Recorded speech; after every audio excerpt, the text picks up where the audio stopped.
પાંડેસરા જીઆઈડીસીમાં ધોળે દિવસે પ્લાસ્ટિકના વેપારીના સનસનાટી ભર્યા અપહરણનો ભેદ ઉકેલી પોલીસે ગણતરીના કલાકોમાં વેપારીને હેમખેમ મુક્ત કરાવ્યા।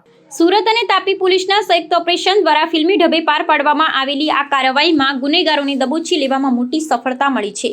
સુરતના પાંડેસરા જીઆઈડીસી વિસ્તારમાં કાર્યરત પ્લાસ્ટિકના દાણાના એક વેપારીનું 5 શખ્સો દ્વારા ધોળા દિવસે અપહરણ કરવામાં આવતા સમગ્ર પંથકમાં ભયનું વાતાવરણ પ્રસરી ગયું હતું। અંગત આર્થિક વિવાદ અને રૂપિયા 2.50 લાખના બાકી નીકળતી ઉઘરાણીના મામલે આ વેપારીને બળજબરીપૂર્વક વાહનમાં બેસાડી અને અજ્ઞાત સ્થળે લઈ જવામાં આવ્યા હતા।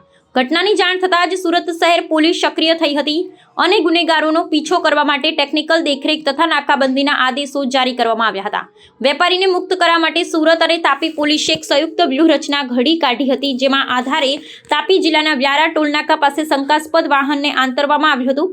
પોલીસની ઘેરાબંધી જોઈ અપહરણકર્તાઓ મૂંઝવણમાં મુકાઈ ગયા હતા અને પોલીસે સમય સૂચકતા વાપરી 5 શખ્સોને ઘટના સ્થળે ઝડપી લીધા હતા।